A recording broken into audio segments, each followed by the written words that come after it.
Ok, alors on commence et on va ce soir donner le shiur Refoua Shelema Alexandra Esther Batuna Akadosh Baruch Hu Ishtachla Refoua Shelema Bekarov. Amen. On demande à tout le monde Amen. de mettre sur mute, voilà, comme ça on peut commencer. Le shiur ce soir, il est aussi Leilou Nishmat, mon grand-père, qui est décédé le 5 Adar, donc aujourd'hui. Donc on donne le shiur Leilou Nishmato, David ben Moshe, Tiye Nishmato Tserura Bitzrora Chaim. Avant qu'on commence cette semaine, le verset Chaf Aleph dans Mishlei, qui parle de Zera Shimshon, qu'on va voir, j'aimerais tout d'abord parler avec vous d'un petit concept qui est rapporté, intéressant à propos de ce mois de Hadar. Comme vous savez tous, on est durant le mois de Hadar, et durant le mois de Hadar, il y a quelque chose de très particulier. Il y a la mitzvah de se rappeler de Amalek. Qu'est-ce qu'on fait dans Amalek? C'est marqué dans la paracha que la Torah nous dit que Amalek, Asher Karcha Baderetr. Amalek, qu'est-ce qu'il a fait?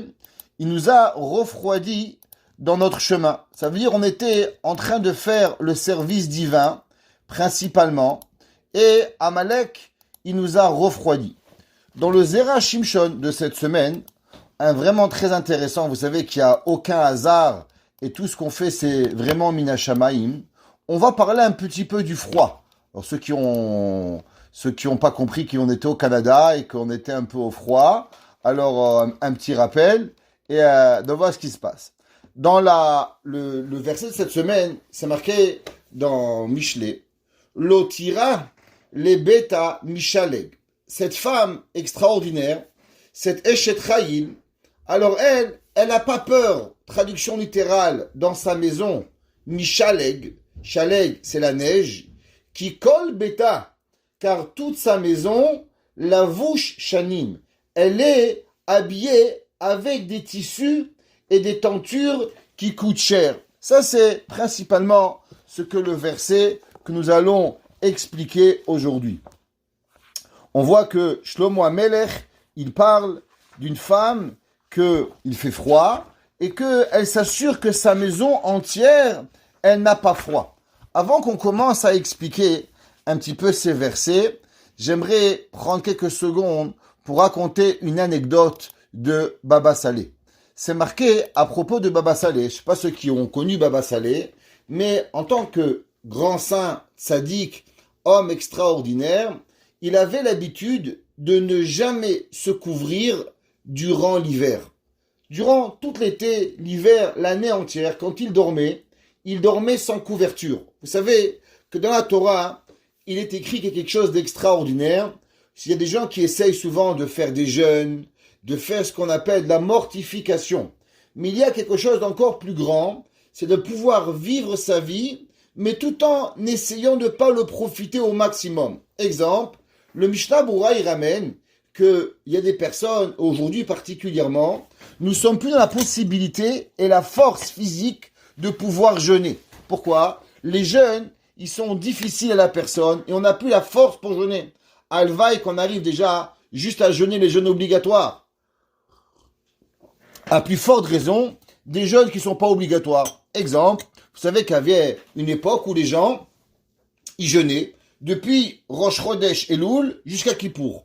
Pendant 40 jours, tous les jours, ils jeûnaient le matin, la journée et ils mangeaient le soir. Le Ramadan, 30 jours, nous 40 jours on avait l'habitude. Mishnah Berurah il dit qu'il y a certains postes de rabbins qui ne peuvent pas le faire. Exemple, les enseignants. Il est interdit à un enseignant de jeûner. Si c'est pas un jeûne obligatoire, il est interdit à un enseignant ou une enseignante de jeûner. Pourquoi cela?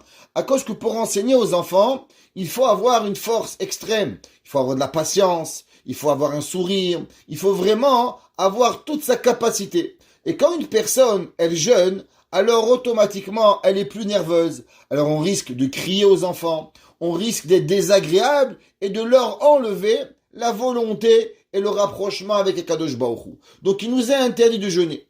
Dit Mishnah Berurah, qu'est-ce qu'un homme il doit faire quand il ne peut pas jeûner? alors il dit, il y a quelque chose qui est encore plus grand que le jeûne. Exemple, il dit, quand un homme il mange, vous savez qu'il y a un plaisir fou à terminer l'assiette. Quand vous voyez le dernier bout de poulet dans votre assiette, vous le mangez, le dernier bout de sushi, il dit, qui c'est qui va le manger? Et là, vous le prenez, et vous avez un plaisir extraordinaire. Ça veut dire qu'il y a à manger, et derrière le manger, il y a encore un plaisir beaucoup plus profond, qui est de manger et de finir quelque chose.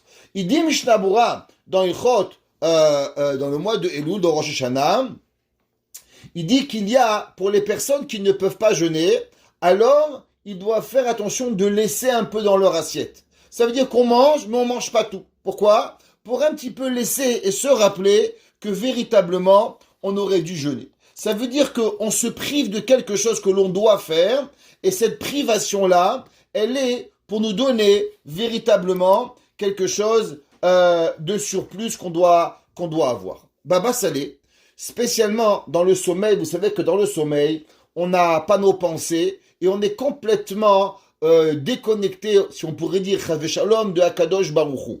Pour ne pas tomber dans ce sommeil profond, afin qu'on soit complètement dans notre aise, Baba Salé avait l'habitude de ne pas se couvrir pour avoir un petit peu froid durant le sommeil, de façon à pouvoir se rappeler que nous sommes en présence de Akadosh Baruch Hu. Un jour, Baba Salé était à Jérusalem durant le mois de Hadar. Et si vous remarquez, durant le mois de Hadar, sont toujours les mois les plus froids. Alors Baba Salé s'est réveillé la nuit et a demandé qu'on lui apporte une couverture. Quand on lui a apporté une couverture, il a dit « Et marchez-moi à corps ». Il a insulté le froid. Le Rav, qui était présent, il lui a dit « Kvod Rav, vous savez, le froid est une créature de Dieu. Comment vous avez maudit le froid? Le froid, c'est Kadosh Baruch Hu qui l'a créé. Alors pourquoi l'avez-vous maudit? Il a dit, Baba Salé, j'ai pas maudit le froid en tant que froid, mais j'ai maudit le froid qui provient de Amalek. Il dit pourquoi? Il dit ce Shabbat, on va lire dans la paracha, la deuxième paracha du mois de Hadar, on lit paracha de Zachor.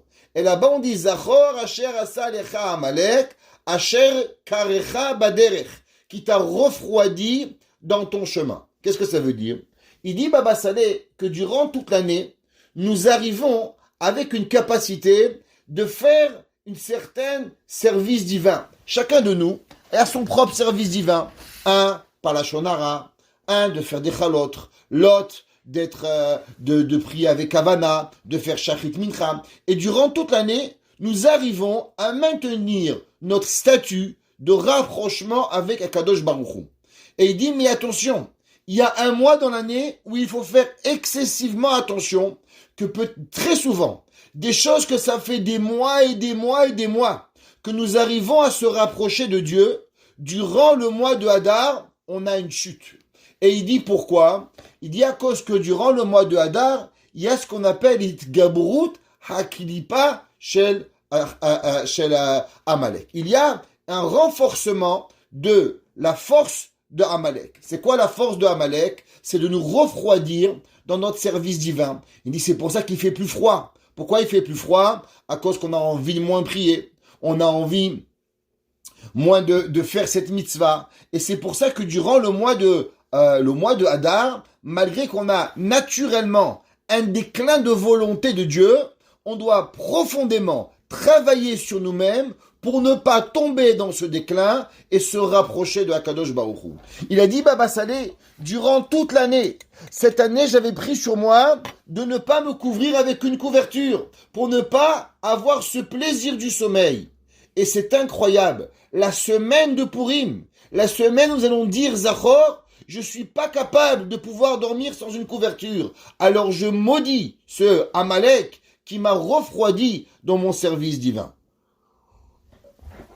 On va voir plus tard que le Zera Shimshon va parler principalement de cet enseignement-là qui nous arrive. La Gemara, dans Masechet Shabbat, Daf Kuf Nun Aleph Amud Bet. Ceux qui sont déjà avec nous, plus ou moins, ils ont déjà appris que Baruch Hashem, on a des Talmidei Chachama, on a des Talmidei Chachamim qui sont avec nous. Alors on a l'habitude d'apprendre quelques lignes de Gemara pour pouvoir arriver à comprendre ce qui se passe dans notre livre de Zera Shimshon. Juste pour comprendre de quoi il va parler ce verset, il dit le verset Lotira les beta mishaleg, elle a pas peur dans sa maison du froid, qui chol beta lavushanim, car ses enfants et sa famille, ils sont habillés chaudement. À Rashi et le Metsudot, ils expliquent un peu ce verset, un peu plus que le Pshat. Et il dit que vous savez qu'il y a dans la Torah deux genres de Gehinam. Il y a un Gehinam chaud et il y a un Gehinam froid. Quand un homme, il va monter au ciel, il y a deux façons que Akadosh Baruch Hu va le punir. Des fois, on va le chauffer et des fois, on va le refroidir. Alors, un de nos grands maîtres, le Ramchal, Rabbi Moshe Chaim Lutzato, il dit pourquoi il y aurait un Gehinom, un enfer chaud et un enfer froid. Et il explique la chose suivante. Il dit, vous savez que dans la Torah, il y a deux genres de péchés. Il y a des péchés que l'on n'a pas le droit de faire avec de la chaleur. Exemple, un homme qui a envie d'une certaine envie. Par exemple, il a envie de manger quelque chose qui est interdit. Alors qu'un homme, il a une envie, alors son corps, il se chauffe.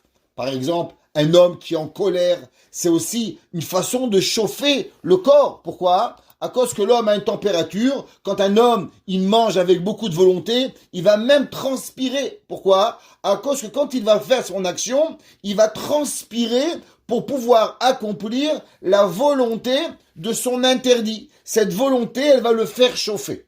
Ceux qui ont l'habitude de cachériser leur maison avant Pessah, ils savent tous que de la façon comment on cachérise quelque chose, de la façon que l'interdit il est rentré, alors il doit sortir. Exemple, si vous prenez un verre, comment vous allez, qui a pris du chametz, pour exclure le chametz, il lui faut la même chaleur. S'il y avait de l'eau à travers qu'elle va rentrer dans l'ustensile, alors avec de l'eau, la hagala, on va extraire le chametz. Si par exemple il y avait de la chaleur plus fort, le four, alors il va falloir du feu pour pouvoir extraire cette chaleur-là. Kebol'o karpolto. De la même façon que l'interdit rentre, il lui faut la même chaleur pour pouvoir sortir. Dit le Ramchal, pourquoi il y a le Gehinam chaud? Et des fois, nous avons fauté avec une chaleur. Exemple, je me suis énervé. Ce qui est interdit d'après la Torah. Comment Akadosh Baruch Hu va sortir de notre neshama cet énervement? Comment Akadosh Baruch Hu va extraire de notre neshama l'envie d'avoir mangé, l'envie d'avoir fait quelque chose qui est interdit, qui a chauffé notre corps à travers la chaleur. Mais il y a aussi un Gehinam froid. C'est quoi le Gehinam froid? Le Gehinam, il y a des personnes qui fautent par passivité. Exemple, on a vu la semaine dernière, il y a un pauvre qui vient, qui vous tend la main. Et vous, qu'est-ce que vous faites? Vous faites rien. Vous êtes passif. Ça veut dire que vous avez apporté à votre corps une certaine passivité, que cette passivité-là vous a donné de ne pas faire ce que Akadosh Baruch Hu, il veut de vous. Vous voyez une vieille madame dans la rue. La Torah dit Vehadarta penezaken, et tu vas devoir aider la vieille personne. À la place d'aller et de traverser la rue pour aider la personne, on reste à notre place. La Torah te dit, tu as fait place à une certaine froideur de ne pas aller aider, alors malheureusement le Gehinam, il sera froid pour pouvoir punir la Neshama qui aurait fait cette faute. Ça veut dire qu'il y a deux choses. Il y a le Gehinam chaud par rapport aux Averot que nous faisons avec cette chaleur, et il y a les Averot que nous faisons avec cette froideur en ne faisant pas. Exemple, je vois un rave, j'ai une mitzvah de l'honorer, je vois mon père et ma mère que je dois honorer, je vois ma femme que je dois honorer, et ainsi de suite. Certaines mitzvot que je dois faire, je dois mettre les téphilines, je les mets pas, une mezouza, je la mets pas, mikvé, je n'y vais pas. Tous les mitzvot que je fais plutôt par paresse, alors ces mitzvot-là, elles seront punissables à travers le Gehinam. Et il dit, c'est quoi la vushanim? Meluvash bebigne tzivonim. Vehanimshal. Il dit, Rashi, de quoi nous parlons? She'atorah, she'alomdim otam, en lahem lefachad mehaonesh. Ils disent, Chazal, vous savez, malheureusement, on essaie d'être des bonnes personnes. Qui c'est qui essaye pas? S'il y avait des gens qui n'essayaient pas de des bonnes personnes, ils ne seraient pas là ce soir. Toute personne qui a un cours de Torah, c'est que quelque part, ils recherchent chacun à notre niveau. Nous essayons de s'améliorer. Le rabbin, il prépare le cours. L'autre, il écoute le cours. L'autre écoute à une oreille, c'est pas grave. Mais nous sommes tous ici pour essayer de s'améliorer. Et on ne sait pas si on y arrive. Comment on peut avoir quelque part une garantie qu'au moins on va pas arriver au Gainam? On espère, on ne sait pas si on va arriver dans le plus grand des Gan Eden, mais comment on pourrait arriver à ne pas au moins être puni des Gainam? Ils disent, Rachamim, En ha'em lefached, me'aonesh, shadanim bo et harishanim me'gainam, me'esh la'shelek. Il dit tout celui qui étudie la Torah, alors automatiquement, il ne doit pas avoir peur du Gainam qui vient du chaud après le froid. Pourquoi? Parce que quand on étudie la Torah, qu'est-ce qu'on fait? Comme maintenant, on parle, on s'excite, on se chauffe, et après, qu'est-ce qu'on fait avec la Torah? Eh bien, on réfléchit. Comme on a déjà appris dans le Ramchal 1 million de fois. Après l'étude de la Torah, nous avons la hitbonenut, nous avons la réflexion. Donc, la Torah, elle nous amène à ces deux étapes. La première étape qui est quoi? La chaleur. On pose, on demande si c'est comme ça, pourquoi, comment, parce que la Torah, elle amène à un débat. La Torah, elle a peur de rien. Nous n'avons pas peur, à travers la Torah, de poser toutes les questions du comment, du pourquoi, du parce que la Torah, elle a les réponses. Par la suite, nous avons la réflexion. Nous avons ces deux étapes, la chaleur et, on appellera ça un peu la froideur, la passivité, qui est la réflexion de la Torah qui nous amène. Nous disent Chazal, qu'une personne qui étudie la Torah, il ne doit pas avoir peur des deux Gehinam, du Gehinam de la chaleur et du Gehinam de la passivité, ce qu'on va appeler le Gehinam du froid. Pourquoi? Parce que la Torah nous amène à ces deux éléments. Kivan shebene betam meluvashim ba mitzvot. Comme on voit qu'une personne, un couple, une maison, où il y a de la Torah, Hachamim nous disent, qu'est-ce qui est plus important? La Torah ou les mitzvot? Et la Gemara dit à 2 reprises que l'étude de la Torah est plus importante. Pourquoi? Chez HaTorah mevi'a l'idée ma'aseh. Généralement, dans une maison où nous apprenons la Torah, qu'est-ce que la Torah elle amène? La Torah, elle nous amène à l'action. Ça veut dire encore une fois, la Torah, elle amène cette chaleur, que cette chaleur, elle nous enlève cette froideur que nous pouvons avoir de passivité, à nous apporter à l'action, à devoir arriver. C'est pour ça que c'est marqué dans la Torah, par exemple, à propos du pauvre. Le pauvre, il écrit, la Torah, il dit, Patoach tiftach et yadecha. Tu ouvriras ta main. Pourquoi la Torah elle a dû dire à 2 reprises et ouvrir, tu vas ouvrir ta main? Pourquoi la Torah l'a pas dit seulement et tu ouvriras ta main aux pauvres? Nous disent Rashi dans Mishlei et c'est marqué dans le Ibn Ezra, il dit à cause que Pato Artifta, au moment où une personne il accepte de faire certaines mitzvot, les mitzvot vont protéger la personne des 2 enfers, de l'enfer qui est chaud et de l'enfer qui est froid. Pareil, quand nous avons parlé la semaine dernière, à propos de la mitzvah du Eved Ivri, la Torah dit Ha'anek ta'aniklo. La Torah dit quand tu vas libérer ton esclave juif, non seulement tu vas le libérer, mais en plus tu vas lui donner de l'argent. Pourquoi? À cause que de la nature de l'homme, elle est, non seulement l'esclave il va partir, mais est-ce que je vais devoir aussi le nourrir et lui donner à manger? La Torah elle te dit oui. Ha'anek ta'anik. Pourquoi à 2 reprises la Torah elle emploie ce mot Ha'anaka? Nous dit Rashi, à cause que la Torah, elle veut nous apprendre que ces genres de mitzvot qui sont difficiles à l'homme, elles vont nous protéger des 2 Gehinam. Shekol elu ha-mitzvot matzilim mi-hashelek shel ha-Gehinam. Elles vont protéger la personne de quoi? Non seulement de l'enfer qui est chaud, mais de l'enfer qui est froid. Sur une note un petit peu plus peut-être amusante, il y avait un jour, si vous savez, vous rappelez, je crois en 1981, il y avait le Rav Mordechai Eliaou. Il est venu visiter Montréal. Et il est venu en plein hiver. Il faisait très très très froid. Et il avait dit que toute personne qui habitait Montréal et qui était dans cette ville, il était automatiquement exempté de tout enfer froid. Vu que nous vivons 6 mois par année dans ce Bard Tamot, alors nous étions déjà exemptés de tous les enfers de froid qui pouvaient arriver, surtout avec ce froid. Donc quand vous montez en haut, rappelez-vous la petite anecdote que le Rav Mordechai Eliaou nous avait raconté. La Gemara, dans Masechet Shabbat, elle nous apprend la chose comme ça. La Gemara, elle nous dit, Vetanya, Rabbi Shimon ben Eliezer Omer, Asead, Sheata Motseu Matsu Lecha, Vodecha Biyadecha. La Gemara, elle dit, tu sais, aujourd'hui, tu as la possibilité de donner la tzedaka. Donne la tzedaka tant et aussi longtemps que tu es capable de donner la tzedaka. Parce qu'il va arriver un moment dans la vie où tu ne pourras plus donner la tzedaka. C'est quoi ce moment où l'homme ne pourra plus donner la tzedaka? Le Talmud, il dit, c'est quand Mashiach il va venir. Quand Mashiach va venir, Akadosh Baruch Hu, il va enlever la pauvreté du monde. Chacun de nous, nous allons avoir, Baruch Hashem, ce que nous avons besoin. Il n'y aura plus de pauvreté.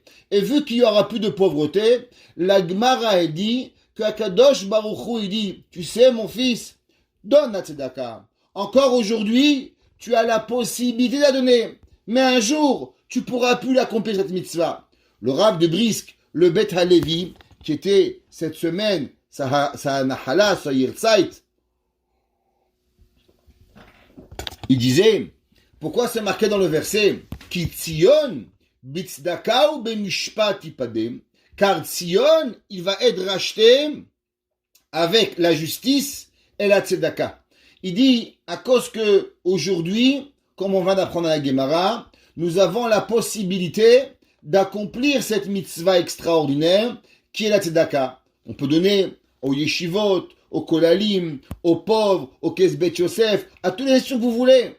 Mais quand Mashiach va venir, vous allez rêver de vouloir donner la tzedaka, mais vous ne pourriez plus la donner. Pourquoi? À cause qu'il n'y aura plus de pauvres. Dit la Gemara, tant et aussi longtemps que tu peux la donner, alors dépêche-toi de pouvoir la donner. Et la Gemara, elle continue, et elle dit, Vezachor ve'av Shlomo HaMelech amar bechokhmato. Et ainsi, le roi Shlomo HaMelech, il a écrit avec sa sagesse, Uzechor borecha bimei bachurotecha, et souviens-toi de ton créateur au moment de ta jeunesse, ad asher lo yavu yemei hara'a, elu yemei hazikna, ve'egiu shnayim asher tomar en bahem chefetz, elu yemei hamashiach, she'en bahem lo zachut ve'lo chova. La Gemara a dit, et même Shlomo HaMelech, il a dit, donne tzedaka aujourd'hui, parce qu'un jour il viendra où tu pourras pas donner la tzedaka. La Gemara a dit, ça, cette discussion sur Shmuel, il y a un des grands maîtres du Talmud qui s'appelait Shmuel, que Shmuel, il disait que entre ce monde-ci et le temps messianique, en ben ha'olam haba, ba'olam hazeh, limot ha'mashiach, ela shibud malchuyot bilvad. Lui était de l'opinion que quand Mashiach il va venir, il n'y aura pas tout le monde qui va être riche. La seule chose qu'on va avoir, c'est que les nations n'embêteront plus le peuple juif. Mais la vie, elle va continuer à être normale et on va pouvoir encore avoir des riches et avoir des pauvres et avoir des anciens riches ou des nouveaux pauvres, comme vous voulez, à vous les apprendre ce que vous voulez, et on pourra continuer à donner la tzedaka. La Gemara, elle continue et elle dit un enseignement extraordinaire. Tanya, Rabbi Eliezer HaKappar Omer, il disait Rabbi Eliezer HaKappar, Le'olam yevakesh Adam Rahamim al Midazum. Il dit en vérité, un homme doit prier toute sa vie sur cela. Sur quoi? Rahamim nous disent, comme ça Rachid apprend dans la Gemara, que l'homme, il doit prier toute sa vie à ne jamais être pauvre. C'est l'homme, il doit toujours demander à Kadosh Baruch Hu, Dieu, s'il te plaît, assure-toi que je ne manque de rien. Im huloba, chez im huloba, parce que s'il va pas arriver, la Gemara a dit, parce que même si peut-être lui, il va pas arriver à la pauvreté, ouais, bno, vim benolo, baben beno. La Gemara dit, parce que si tu pries pas, tu sais, la pauvreté, elle peut toucher toi, elle peut toucher ton fils, elle peut toucher ton petit-fils, Dieu préserve. La Gemara, elle dit, prie, assure-toi de prier que jamais tu manques de rien. Et si la prière, elle n'est pas pour toi, elle sera pour ton fils. Si elle n'est pas pour ton fils, elle sera pour ton petit-fils. Elle n'est pas pour ton petit-fils, elle sera pour ton arrière-petit-fils. Et la Gemara dit, comme c'est marqué dans la mitzvah, à propos de la mitzvah de prêter aux pauvres, Naton titano, tu vas donner et tu vas redonner aux pauvres. On a vu déjà que pourquoi on avait parlé 2 fois Naton titen, double fois, double langage, à cause c'est la mitzvah qui nous protège des 2 Gehinam, du Gehinam chaud et du Gehinam froid. Et la Torah dit Velo yera levavecha betitechalo, et tu n'auras pas de mal au moment où tu vas le donner.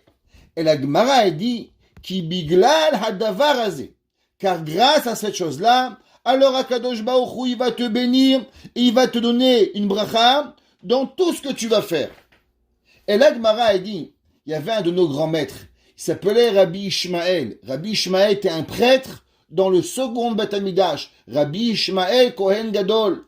Et la Gemara a dit, à la yeshiva de Rabbi Ishmael, ils ont enseigné l'enseignement suivant. Quel enseignement? Il a dit, vous savez que le mot biglal, normalement en hébreu on aurait dû dire bishvil. Pourquoi on a employé le mot biglal? À cause que le mot galal, il veut dire un cercle. Et il dit que la Torah nous apprend galgal ou shechoser la olam. Que quoi? Que la Gemara elle dit que si l'homme il fait pas attention, alors malheureusement il va tout perdre. Rabbi Ishmael, écoutez qu'est-ce qu'il a dit? Il dit si un homme il donne pas la tzedaka. Vous savez le monde il est rond. Pourquoi le monde est rond? À cause que dans un cercle, il n'y a pas de haut, il n'y a pas de bas. Vous mettez en haut, vous mettez en bas ou en haut, il peut à chaque moment se renverser comme il peut avoir. Disons tout le matin à la prière, Akadosh Baruch Hu, Mashpil ou Merim. Akadosh Baruch Hu, il peut abaisser et il peut élever. Il dit Rabbi Ishmael, si malheureusement un homme il prie pas, et si un homme il ne va pas donner, aider les pauvres, Dieu préserve. Toi aujourd'hui tu crois que tu es en haut, et bien en une seconde, Akadosh Baruch Hu, il peut faire que toi tu vas en bas et que le riche et que le pauvre, lui, il va se retrouver en haut. Pourquoi? Akosh chez Galgal ou chez Choser la Olam. Akadosh Baruch Hu, il peut amener la personne à une situation, Dieu préserve, qui pourra être lui un jour en bas et jamais arriver et ne plus être en haut. On raconte qu'il y avait un jour un homme qui était très riche. Et une fois par année, il disparaissait de la ville. Et un jour, ses enfants se demandaient des questions. Mais où il va, papa? Pourquoi papa, une fois par an, il quitte la maison et on ne sait pas où il va? Alors, un jour, un de ses enfants a décidé de le suivre. Alors, il est sorti de la ville, il a vu le papa, il est allé sortant de la ville, et il prenait un sac, et dans ce sac, il y avait des vieux habits. Et il remettait ses habits, et il allait dans une autre ville.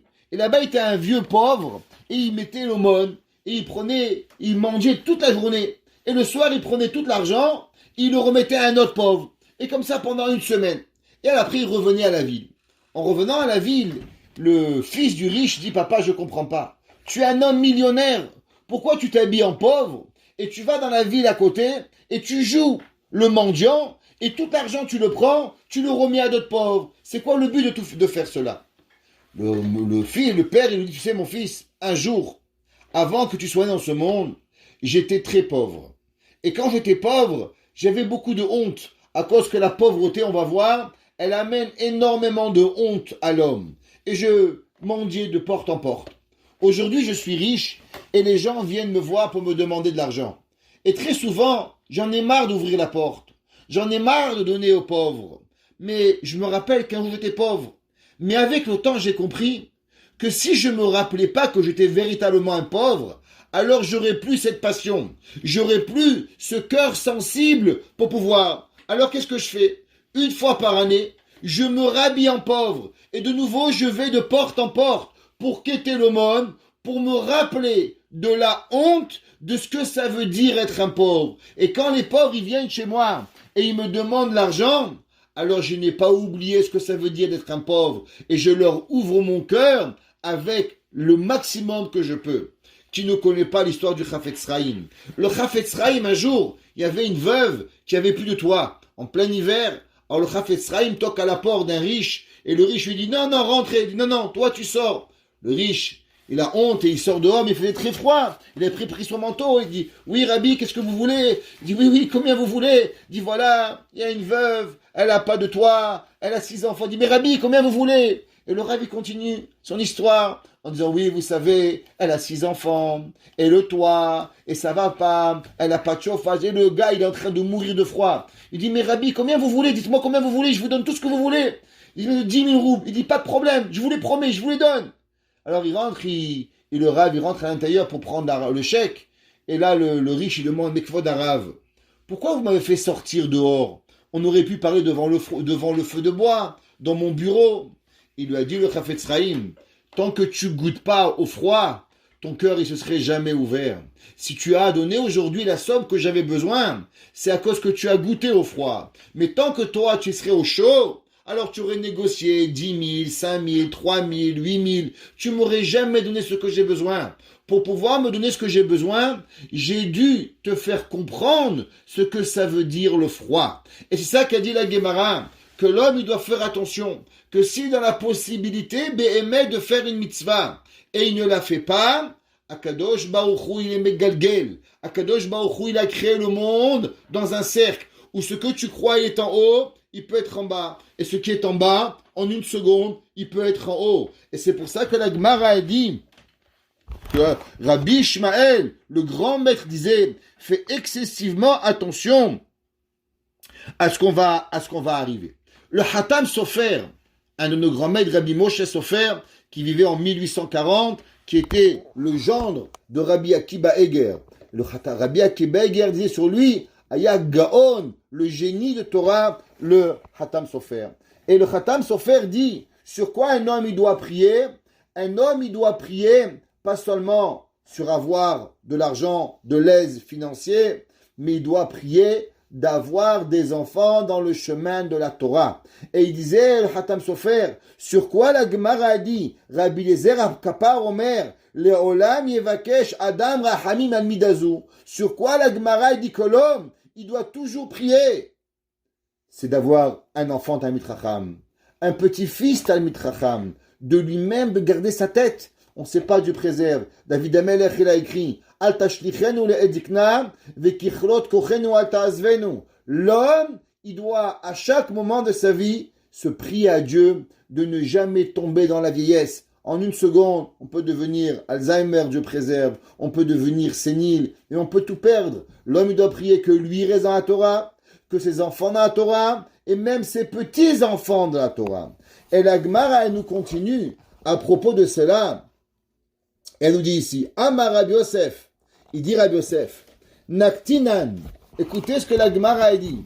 C'est quoi Naktinan? C'est marqué dans les Mefarshim. Naktinan, ça veut dire que nous avons reçu de nos maîtres, que de nos maîtres, ils ont reçu de leurs maîtres, et de leurs maîtres jusqu'à Moshe Rabbeinu. Haït Surma Merabanan, les jeunes rabbins, ces jeunes qui étudient à la yeshiva, Lomi B'e, Lomi Ane, ils vont jamais devenir pauvres, la Gemara a dit.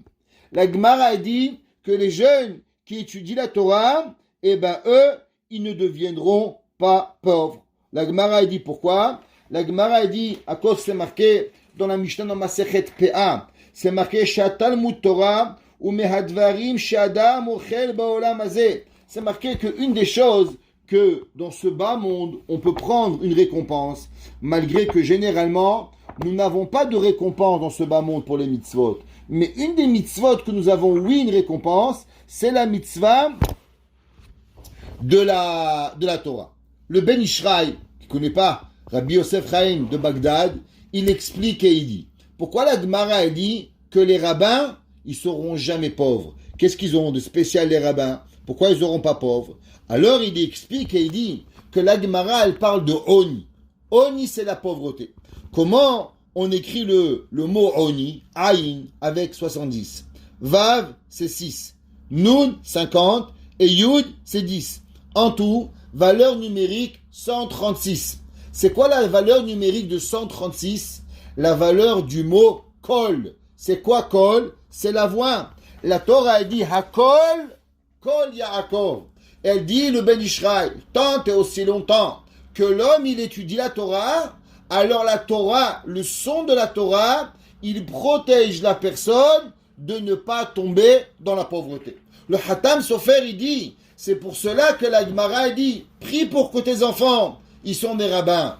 Prie pour tes enfants pour ils suivent le chemin de la Torah. Parce que en devenant un homme de Torah, alors automatiquement, tes enfants ne deviendront jamais dans la pauvreté. Un jour, j'avais un monsieur que je connaissais quand j'étais jeune. Il avait un fils qui était mon ami. Et j'ai supplié à son papa, viens, donne-moi ton fils à la yeshiva. Laisse-moi prendre ton fils qui était mon ami, venir étudier avec moi à la yeshiva. Et le père m'a dit non, j'ai des grands projets pour mon fils. Il voulait qu'il devienne médecin, qu'il devienne docteur. Et à la fin, le fils est devenu ni médecin, ni docteur, ni rien, pratiquement au chômage. Et un jour, j'ai rencontré ce monsieur, des années plus tard, et il m'a dit, tu sais, mon plus grand regret dans ma vie, c'est que je t'ai pas écouté, que mon fils, il n'est pas allé à la yeshiva. S'il avait été à la yeshiva, il aurait été un homme heureux, il aurait été un homme accompli, j'aurais été fier de lui. Mais aujourd'hui, qu'est-ce que j'ai? La Khatam Sofer, il nous dit que l'homme, il doit prier à cause que la Torah, elle protège que le rabbin, il n'avienne pas à la pauvreté. Et il dit, oh, c'est marqué encore dans la Torah, Notenet Chaim Leosea. C'est marqué que la Torah, elle donne de la vie à ceux qui la font. C'est marqué dans Pirkei Avot, la 6e Pérek, la Mishnah Zayin. La Torah, c'est marqué qu'elle est deux. On sait que la Torah, nous avons Torah écrite et nous avons la Torah orale. Si vous prenez le mot Chaim, comment on écrit Chaim? Chet, 8, Yud, 10, Yud, 10, ça fait 28, et même, encore une fois, ça fait 68. 40, 68. 68 fois 2, ça fait 136. Ça veut dire, nous dit le Ben Ishraï, qu'une personne qui étudie la Torah, donc qui étudie Torah écrite et la Torah orale, en étudiant la Torah écrite et la Torah orale, alors nous nous sauvons de Oni, de la pauvreté, qui est la valeur numérique, encore une fois, de 136, qui est aussi, comme on a dit au début du cours, que nous avons deux Gehinam, le Gehinam chaud et le Gehinam froid. Deux étapes. Naton, Titen, donner, tu vas donner. Patoar, Tiftar, et Anekta, Aniklo. La Torah, elle répète plusieurs mitzvahs en double, à cause que ces deux mitzvot-là, elles vont nous sauver des deux principes de punition que Dieu préserve. Un homme, il peut mériter pour avoir dans ce monde. Et encore, le Ben Ishra, il dit, pareil, la vie d'un homme, comme la Mishnah, elle dit, que la Torah, notenet chaim. La Torah, elle donne la vie, les océans, à ceux qui le font. Quelle vie? Torah Shebirtav, Torah Shebap, Chaim, valeur numérique 136, qui est la valeur numérique de la pauvreté. Il vient encore le Ben Ishraï, et il explique et il dit que, vous savez que dans la Torah, il y a un sujet, un concept encore plus. Dans les sciences, dans les maths, on peut lire, traduire, on comprend. Dans la Torah, il y a quelque chose de beaucoup plus fort. Qu'est-ce que c'est? Eh ben, c'est ce qu'on appelle le iyun. C'est quoi le iyun? L'étude approfondie. L'étude approfondie de la Torah, qui est de véritablement comprendre la volonté de Dieu. Comment nous écrivons le mot iyun? Ayin, Yud, Vav, Nun. C'est les mêmes lettres que Oni. Il dit le Ben Ishraï, tout celui qui étudie la Torah avec l'approfondissement de la Torah, pas seulement de lire et de traduire, alors il sera sauvé littéralement que ses enfants ne seront jamais pauvres. Une personne qui étudie cette Torah, alors non seulement de lire et de traduire, on ne parle pas d'aller écouter seulement le cours du rabbin, mais on parle de prendre un livre, de se casser la tête pour pouvoir arriver à comprendre. Cette étude de la Torah, elle protège la personne de ne pas tomber dans la pauvreté. La Gemara, elle dit, Ve'akahazinan demi'ane. La Gemara, elle dit, mais tu sais, c'est vrai, mais malheureusement, on voit, il y a des rabbins qui sont pauvres. Vous savez, il y avait un jour un président du consistoire. Il y avait un jour un rabbin, il lui a dit, monsieur, vous savez, j'ai une grande famille, il faudrait m'augmenter un petit peu mon salaire. Alors le président du consistoire, il lui a dit, mais monsieur, vous n'êtes pas encore en train de faire de l'aumône, ce que je crois. Chez nous, à Alger, les rabbins, on les avait rendus des mendiants. Donc tant que vous n'êtes pas mendiant, soyez heureux. Imaginez-vous, avec quelle vie, un homme qui était millionnaire, comme ça qu'il avait l'importance de la Torah, que Dieu nous préserve et que Dieu sauve son âme dans le Gehinam d'en haut. La Gemara a dit, mais tu vois qu'il y a des rabbins qui sont pauvres, et il y a des rabbins que malheureusement, ils ont pas.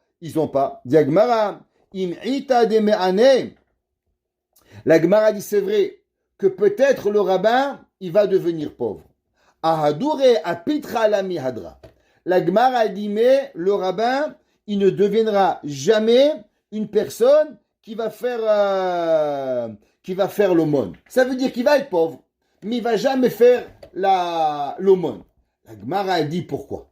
La Gemara dit pourquoi les rabbins, les mefarshim, ils demandent, ils ne feront pas l'aumône. Alors, le Meiri, Rabbeinu Menachem HaMeiri, ainsi que Rabbeinu Shlomo Eliezer Adlish, pour ceux qui connaissent le Maharsha, ceux qui sont à nos cours, ils ont déjà souvent écouté ce nom, ce grand vénéré saint, Rabbeinu Shlomo Eliezer Adlish, qui était le rav de la ville de Ostro en Ukraine au XVIe siècle.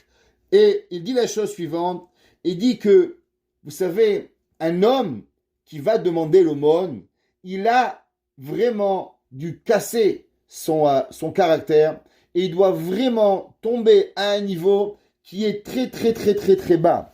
Et en vérité, un homme n'arrive là seulement quand il a plus d'estime de soi-même. Et il dit le Maharsha que autant pauvre qu'un homme va arriver. Mais vous savez qu'est-ce que la Torah elle va créer chez un homme? La Torah elle va s'assurer que le rabbin il aura toujours le self-esteem minimum de ne jamais devenir un mendiant. Et il explique encore et il dit que le chacham, le rabbin, il n'a pas besoin d'arriver à la pauvreté. Pourquoi? À cause que quand on est rabbin, on a toujours des bons conseils. On a toujours des gens à qui on fait du bien. Et ces gens-là qui sont autour de nous, eh ben eux, ils vont s'assurer que jamais, Baruch Hashem, nous arriverons à tomber et à manquer de ce que nous avons besoin pour pouvoir y arriver. Et le Ben Ishraï continue dans son explication et il dit pourquoi le rabbin il ne va pas arriver à la pauvreté. Alors vous savez que venir aux portes des maisons, alors c'est une honte. Et comment on appelle une porte dans la Torah? On appelle ça sha'ar. Sha'ar c'est une porte. Ou Mordechai Yoshev Sha'ar HaMelech. On va y aller la semaine prochaine dans la Megillah. Et Mordechai, il était assis à la porte du roi, à la porte du royaume de Ahashverosh. On sait que le Beth Amikdash, il est aussi appelé des portes. D'où nous savons cela? C'est marqué dans le verset dans Tehilim. Ohave Hashem Sha'aret Zion. Ceux qui aiment Dieu, ils sont aux portes de Jérusalem. She'oleh al she'arim hametsuyanim ba'alacha. Et la Gemara dans Masechet Berachot a dit, qu'est-ce que ça veut dire? Elle dit de quelle porte nous parlons? Nous parlons des gens qui connaissent la Torah, qui connaissent la halacha. Alors eux, ils sont des gens qui sont dans les portes de Jérusalem, du temple. V'chol makom she'yotze mimenu hora'a v'din nikra sha'ar. Alors dit la Gemara que toute personne qui doit aller être punie d'aller dans les portes, il dit le Ben Ishraï, mais il y a une autre façon d'être dans une porte. C'est quoi? Il dit quand une personne, elle étudie la Torah, elle étudie la halacha, et en étudiant la halacha, alors elle est comparée à une personne qui est assise dans les temples, dans les portes du royaume de Dieu. Donc vu qu'il est déjà dans les portes du royaume d'Akadosh Baruch Hu, il n'a pas besoin de nouveau de repasser par les portes des gens. Ramim, c'était marqué dans le Ben Yoyada, et il dit pourquoi la Gemara, elle continue, et elle dit, regardez la Gemara extraordinaire, la Gemara dit, Amar leu Rabbi Chia lidbitu. La Gemara dit qu'il y avait un rabbin, il s'appelait Rabbi Chia. Rabbi Chia, pour ceux qui pour ceux qui connaissent, la Gemara a dit que Rabbi Chia, il a été celui qui va sauver le peuple juif. Pourquoi? La Gemara a dit que Rabbi Chia, un jour, il a vu qu'on oubliait la Torah dans le peuple juif. Alors, qu'est-ce qu'il a fait, Rabbi Chia? Il a planté des graines de lin. Avec ces graines de lin, il a fait des filets. Avec ces filets, il est allé chasser des cerfs. Avec les cerfs, il a donné la viande à des pauvres. Et sur chaque cerf, il a écrit la Torah. Il a donné à chaque enfant. Et après, il a pris encore des cerfs. Il a écrit la Mishnah. Il a donné à d'autres enfants. Et il les a demandé que chacun il apprend la Torah l'un avec l'autre. Et ensemble, la Gemara nous dit que Rabbi Chia s'est assuré de ne jamais que la Torah ne s'oubliera pas du peuple juif. Rami m'explique quelle a été la nécessité de Rabbi Chia d'aller planter la laine, le lin, de filer le lin, de filer les pièges, de chasser les cerfs, d'écrire sur la viande des cerfs, de donner la viande aux pauvres et ainsi de suite, à cause que Rabbi Chia il a compris. Pour que la Torah, elle soit jamais oubliée du peuple juif, qu'est-ce que nous avons besoin? Nous avons besoin que tout le déroulement de la Torah, il soit pur. Il n'y a pas d'interaction qui provient de quelque chose qui n'est pas pur. Tout doit venir d'une pureté absolue. Donc depuis le départ, même le piège où on va prendre le cerf, il devait avoir été planté avec une pensée positive pour pouvoir écrire la Torah. Rabbi Chia va écrire les Braithot. Rabbi Chia était l'élève de Rabbi Yehuda Anassi, l'oncle du grand maître du Talmud, Rav, et Rabbi Chia, il va dire à sa femme la chose suivante. Amar lehu Rabbi Chia lidbitu. La Gemara nous dit que Rabbi Chia, il est allé dire à sa femme, Ki ate ena, quand il va venir un pauvre, akdme le rifta. Quand tu vois un pauvre, n'attends pas qu'il te demande à manger. Tout de suite, va dehors et nourris les pauvres. Pourquoi? La Gemara dit qui est délicadmu les banech. Il lui a dit de façon à ce que malheureusement Akadosh Baruch Hu donnera à tes enfants à manger et ils ne deviendront pas pauvres. Ils ne deviendront pas pauvres. Amrale lui a dit sa femme, Melat kalait teleu. Pourquoi tu maudis mes enfants? Pourquoi tu dis que mes enfants ils vont devenir pauvres? Déjà tu as déjà insulté mes enfants en disant que mes enfants ils vont devenir pauvres et là tu me demandes de nourrir les pauvres pour m'assurer qu'ils deviennent pauvres. Pourquoi tu m'insultes? Moi je t'ai rien fait. Querelle familiale entre Rabbi Chia et sa femme. La Gemara a dit, Rabbi Chia il lui a dit, Amarla krak active. Il dit non, c'est seulement un verset, je lis, qui biglal hadavar hazé, à cause qu'il y a ici, Akadosh Baruch Hu, comme on a déjà enseigné, Akadosh Baruch Hu, il gère le monde sur un cercle. Vetana de Rabbi Shmuel, galgal ou shechozer baolam. Et le monde, il est seulement une roue que Akadosh Baruch Hu, il fait tourner. Et la Gemara continue, et Tanya Rabban Gamiel, Berebi Omer, Venatan lecha rachamim berichamcha. Et Akadosh Baruch Hu, il va te donner de la miséricorde, et tu seras miséricordieux. Et il va te rajouter, Kol hamerachem ala biriot, merachemim alav min hashamayim. La Gemara dit tout celui qui a pitié sur les créatures de la terre, alors Akadosh Baruch Hu, il aura pitié de lui. Vekol she'eno merachem ala biriot, El merachmim alav min hashamayim. Et la Gemara a dit que tout celui il n'a pas pitié des gens, Akadosh Baruch Hu, il n'aura pas pitié de lui. Et la Gemara, elle continue, et elle va continuer dans ce sujet. La Chamim nous disent de quoi on parle. Ça veut dire que on a déjà parlé souvent du concept à propos du Ramban. Le Ramban Nachmani nous a enseigné un concept qui s'appelle, depuis le début des temps, de Avraham Avinu au moment où il va créer le peuple juif. Il va créer le peuple juif avec un concept qui s'appelle Po'el Dimioni. C'est quoi une Pe'oula Dimionite? C'est faire quelque chose que cette action, elle va créer chez Akadosh Baruch Hu la volonté de faire quelque chose. Il dit Rabbi Chia, tu sais Akadosh Baruch Hu, il va donner à tes enfants à manger, si tu veux t'assurer que Dieu, il va donner à tes enfants à manger, sans même que toi, tu te préoccupes, est-ce que tes enfants, ils vont à manger? La Gemara a dit, si tu veux être sûr que tes enfants reçoivent ce qu'ils ont besoin, avant même qu'ils demandent à Kadosh Baruch Hu, eh ben, la façon de le faire, c'est de nous-mêmes.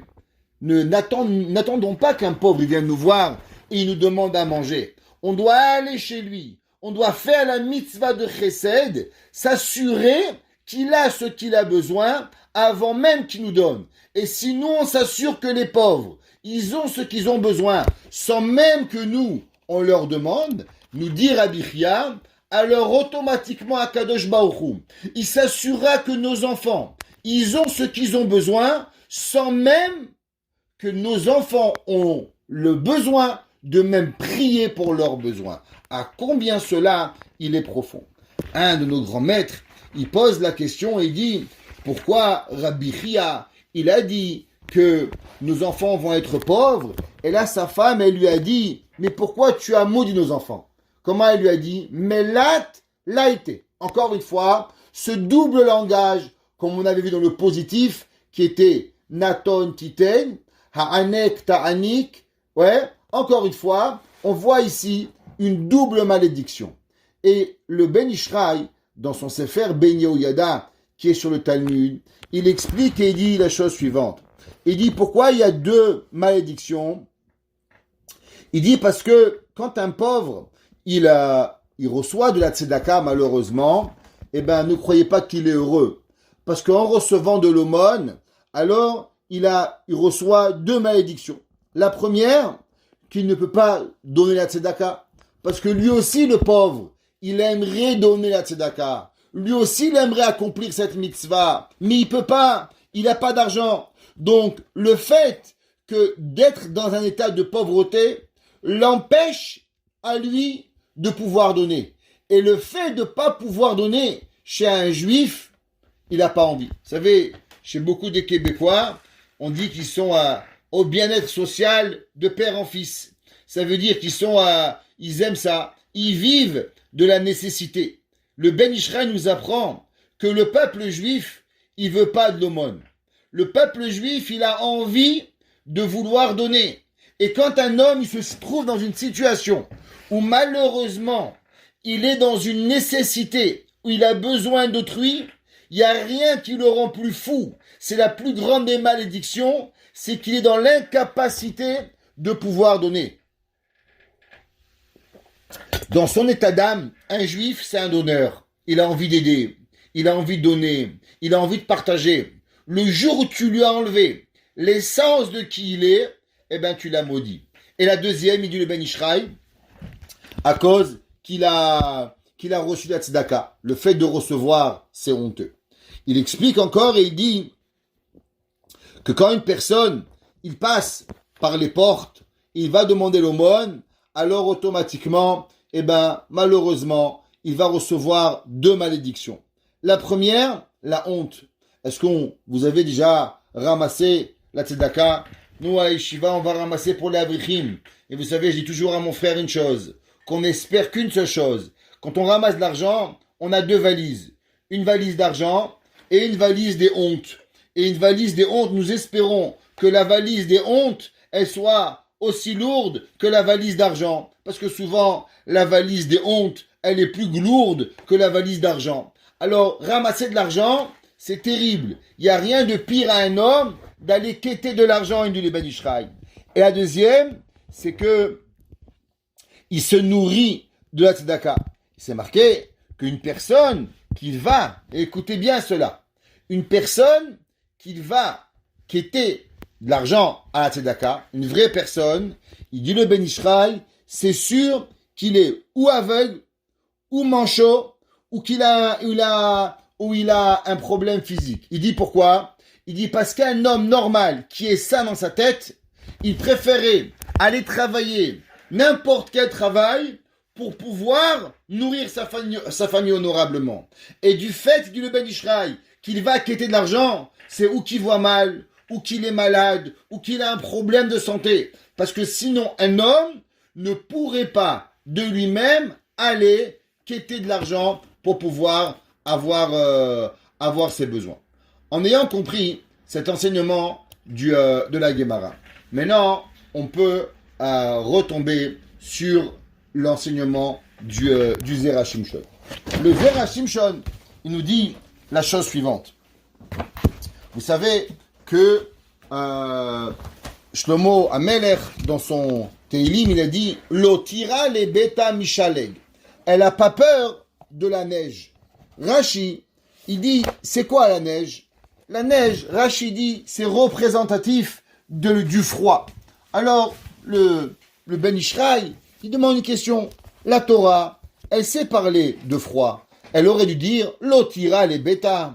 Cette Eshet Raïl, cette femme vertueuse, elle n'a pas peur du froid. Horef, kor. La Torah a dit kor vachom, kaitz vachorev lo ishbotu. La Torah, elle sait parler, elle a déjà écrit le mot kor dans Parashat Noach, kor vachom, kaitz vachorev lo ishbotu. Pourquoi ici, Shlomo Amelech, il a employé la terminologie sheleg, qui veut dire la neige, pour nous enseigner le principe du froid. Comme ça que Rashi dit mishaleg mitzina. Mitzina, c'est du froid. Les autres commentateurs, ils écrivent que le froid, la neige vient quand il fait froid. Mais le Zera Shimshon, il dit, alors dis-moi qui fait froid. Pourquoi tu me parles de neige? Qui kol beta lavushani. Un des grands commentateurs, qu'on a déjà parlé souvent, il s'appelle le Shach. Le Shach, il s'appelle le Siftei Cohen. Il était un contemporain du Harizal à Tzfat au 16e siècle. Ok? Et là-bas, il y avait un grand maître, s'appelait le Rav Cohen, qui a écrit son commentaire, il s'appelait Mordechai Cohen, dit Corial, il s'appelait comme ça, qui vivait à Tzfat. Et là-bas, il nous parle, il nous dit, d'où est-ce qu'on a vu ce mot Sheleg dans la Torah? C'est où la première fois que vous allez voir le pronom Sheleg. Ce nom, Sheleg, c'est quoi qu'on l'a vu dans la Torah? Il dit Katav Ashach. La première fois que vous le voyez, vous savez, quand Moshe Rabbeinu, Kadosh Baruch Hu va dire à Moshe Rabbeinu, va chez le peuple juif et va leur dire qu'ils vont être libérés. Tu vois, tu es le sauveur du peuple juif, tu es le Messie, et toi tu vas les libérer. Moshe Rabbeinu dit à Kadosh Baruch Hu, Vehem lo ya'aminu li. Le peuple juif, il ne va pas me croire. Le peuple juif va pas avoir la émouna en moi. Vous savez que une des pires des choses qu'on peut avoir, c'est de dire la shonara. Mais maintenant, il y a plusieurs genres de la shonara. Il y a la shonara de dire sur une personne, c'est grave déjà. Mais de dire la shonara sur tout un peuple, c'est terrible. Moshe Rabbeinu, en disant Vehem lo ya'aminu li, et le peuple ne va pas croire en moi, Moshe Rabbeinu n'a fait ni plus ni moins que de donner et de dire de la médisance sur tout le peuple juif. Akadosh Baruch Hu, il va punir Moshe Rabbeinu du fait que Moshe Rabbeinu va critiquer le peuple juif avec la Emouna. Et il va lui dire, Moshe Rabbeinu, Dieu à Moshe Rabbeinu, rentre ta main dans ta poitrine, et Moshe Rabbeinu va rentrer sa main, et la main de Moshe Rabbeinu va devenir lépreuse comme de la neige. La Gemara dit, pourquoi Dieu lui a fait ce miracle de lèpre? Pourquoi il n'a pas fait que la main est devenue violet, rouge, jaune? Je sais pas, il y a plein d'autres miracles qu'on pouvait faire. La Gemara dit non, du fait que Moshe Rabbeinu, il a dit du mal du peuple juif, c'est pour ça qu'il va être puni de recevoir la lèpre. Mais vous voyez que dans la Torah, il y a ce qu'on appelle la lèpre, Parashat Metzora, Tazria Metzora. La Torah, elle parle de certaines couleurs de lèpre, mais la Torah ne parle jamais de la lèpre comme de la neige. Cette lèpre-là, la Torah, elle en parle seulement dans Moshe Rabbeinu. Intéressant. Il y a une autre femme qui a eu la lèpre, Myriam. Vous savez qu'il y a 10 choses qu'on doit se rappeler journalièrement. Entre autres, Amalek, qu'on va dire cette semaine. Entre autres, le Shabbat. Et une des mitzvot, Zachor Asher, rappelle-toi ce que Akadosh Baruch Hu, il a fait à Myriam. Que quoi? que Myriam, elle a eu la lèpre. Imaginez-vous, chaque jour, on se rappelle que Dieu, il a puni Myriam de lèpre. Pourquoi on se rappelle qu'Akadosh Baruch Hu, il a puni Myriam de lèpre? Si déjà une sœur qui a sauvé son frère, Moshe Rabbeinu, elle adorait. Quand sa mère, elle a mis Yochevet, Moshe Rabbeinu dans le Nil, qui c'est qui a attendu pour savoir qu'est-ce que Moshe Rabbeinu il allait devenir?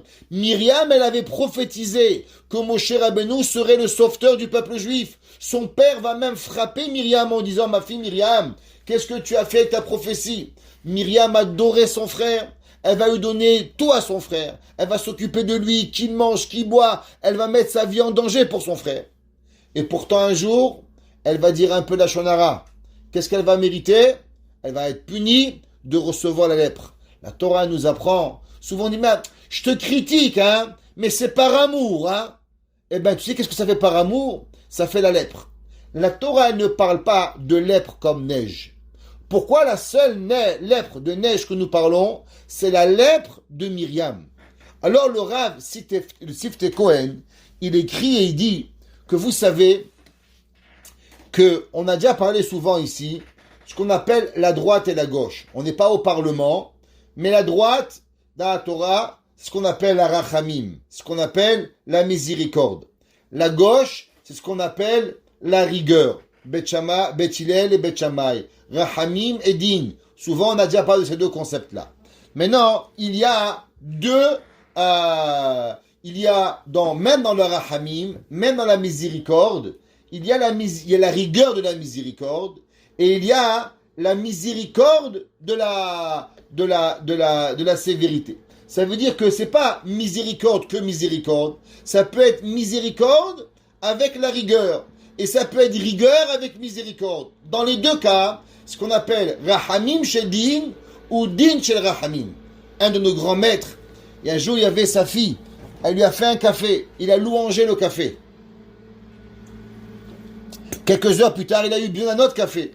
Elle demandait à son autre fille de lui faire un café. Alors il a pris le café, il n'a rien dit. Alors elle lui a dit, papa, c'est pas gentil. Ah, ma sœur, elle t'a fait le café. Tu lui as dit merci. Et moi, tu m'as rien dit. Le père, il lui a dit, dis-moi ma fille, quand tu as fait le café, d'abord, tu as mis le sucre et après, tu as mis le café. Elle lui a dit oui. Elle dit, ta sœur, elle vient ici. Toi, tu as mis le café, après, tu as mis le sucre. Elle dit oui, d'où tu sais? Elle dit, le premier café, le café, c'est la rigueur. Et dans la rigueur, tu as mis le sucre. Alors, tu as adouci la rigueur. Toi, ma fille, la deuxième, tu as mis le sucre en premier. En mettant le sucre en premier, après tu as rajouté le café. Le café, c'est la rigueur. Et le sucre, c'est la bonté. Tu as rendu la bonté avec rigueur. Alors ton café, il avait un goût de rigueur. Alors ce café, je ne peux pas le louanger. À l'inverse, l'autre, quand on a adouci la rigueur, ça c'est la avoda. Ce qu'on appelle hamtakat adinim. Adoucir la rigueur et ne pas donner la rigueur dans la rachamim. Il dit le Zera Shimshon, au moment où Moshe Rabbeinu rentre sa main, et il va transformer sa main avec en lèpre comme de la neige. Comme on a expliqué, c'est pas écrit qu'il y avait de la lèpre. Ouais. L'omar she'eno misitra desmala, eladin mitzad harachamim. Il dit parce que la lèpre, il y a deux genres de lèpre. Il y a une lèpre qui provient de la rigueur. Et il y a une lèpre qui provient de la miséricorde. C'est ce qu'on appelle la rigueur de la miséricorde, qui provient du blanc. C'est-à-dire quoi le blanc? Vous savez que dans la Torah, c'est marqué dans le verset, Im avonechem kashanim, si vos péchés ils sont rouges, alors kasheleg yalbinu. Le verset dans Yeshaya, il dit, Akadosh Baruch Hu, il va les blanchir comme de la neige. La neige, elle est représentative de quoi? Elle est représentative de bonté, mais elle est encore froide. C'est pas la bonté extrême. Ça veut dire que c'est de la rigueur, mais de la bonté. Chez Urahamim leolam, veyeshbo ketzat din nistar. Et il y a, c'est bon la neige. C'est magnifique, une belle tempête de neige, mais ça peut être lourd. Ça peut apporter un peu de rigueur. Alors c'est un peu entre les deux. Et il dit que vous savez, c'est quoi la rigueur? la rigueur, principalement, pourquoi ça s'appelle Sheleg? On a déjà expliqué, et on finira avec ça ce soir, parce que le cours, il vient juste de commencer. Et le reste, c'était seulement l'introduction au cours que nous allons donner. On sait qu'au moment où Adam Arishon, il a fauté, alors Adam Arishon, il a fait une explosion de Kedusha, et l'explosion de Kedusha, elle a apporté 248 étincelles de sainteté qui sont parties se poser et s'exploser dans le monde. C'est ce qu'on appelle les rapah, 288 étincelles de sainteté qui sont perdues dans le monde. Et tout le monde, les convertis, tout ce que nous avons de bon à travers le monde, nous allons dans l'exil, c'est pour récupérer ces 288 étincelles de sainteté que nous devons aller récupérer. Maintenant, vous savez qu'il y a 3 noms d'Akadosh Baruch Hu. Il y a le nom Yudke Vavke, il y a le nom, et il y a plusieurs façons qu'on peut écrire le nom d'Akadosh Baruch Hu. Et ensemble, ces noms, ils représentent le chiffre Ma, 45. Si vous faites 288 et 45, vous arrivez à 333. C'est ce qui représente véritablement les clipotes.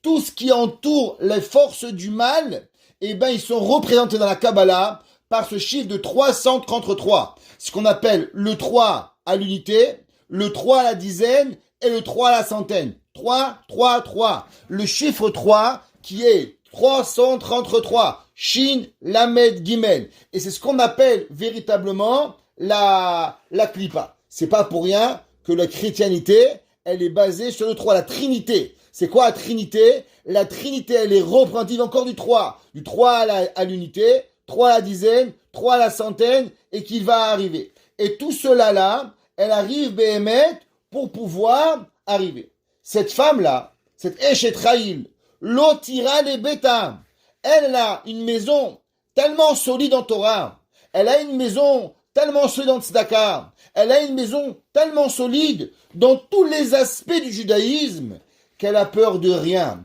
ni du 3, ni du 30, ni du 300, ni du 288, ni du 333, elle est entièrement connectée avec Akadosh Baruch Hu pour pouvoir arriver à s'assurer qui colle beta lavushanim, que elle, toute sa maison, elle est entièrement connectée avec Akadosh Baruch Hu, et que même si Dieu préserve, il y aurait quelque part dans sa maison un moyen ou une erreur qui serait passée, alors dit le verset qui chol beta lavushanim. La Gemara dans Masechet Shabbat, elle dit qu'est-ce que ça veut dire qui chol beta lavushanim? La Gemara elle dit im chataechem kashanim kasheleg yalbinu, que Akadosh Baruch Hu il donne la teshuva et Akadosh Baruch Hu il amène la rédemption. C'est quoi kashanim? Comme une année, la même façon que Akadosh Baruch Hu, depuis le début de la création du monde, il avait créé le monde dans un état parfait, et qu'on est capable, avec la Teshuvah, de pouvoir rapporter la personne à ce moment de la création divine, de la perfection absolue, avant même la création, la faute d'Adam Arishon, à cause de la sainteté de cette maman, qui amène dans son foyer la Torah, la gentillesse, la bonté, de faire ce qu'elle doit faire, même avant qu'elle doit être faite. Alors Akadosh Baruch Hu, qui chol betam lavushanim, Akadosh Baruch Hu, il lui donne à sa maison le pouvoir de pardonner tous ses péchés. Et alors l'otira mi beta mishalei, elle a peur d'aucune explosion de mal, elle a peur d'aucun mal qui peut arriver, même qu'aujourd'hui on sait qu'il y a, comme on a expliqué, la faute d'Adam Arishon, mais dans son foyer il est protégé à travers l'étude à Torah, à travers les 2 Gehinam, à travers tout le mal qu'elle pourrait avoir. Mais cette femme-là, elle a créé chez elle un foyer, où ce foyer, il est un centre de vie, un centre de Torah, un endroit où on peut comprendre qu'il y a une erreur, mais même à travers l'erreur, il y a la solution de la rédemption pour pouvoir béhémettre que Akadosh Baruch Hu pardonne à ses enfants et que ses enfants, ils appartiennent à un monde qui est le monde précédent la faute de Adam Arishon. Et Beth Hashem, la semaine prochaine, on continuera sur les deux explications suivantes du Zera Shimshon sur l'Otira les Beta, Mishalek, Kichol Beta, Lavush Shanim.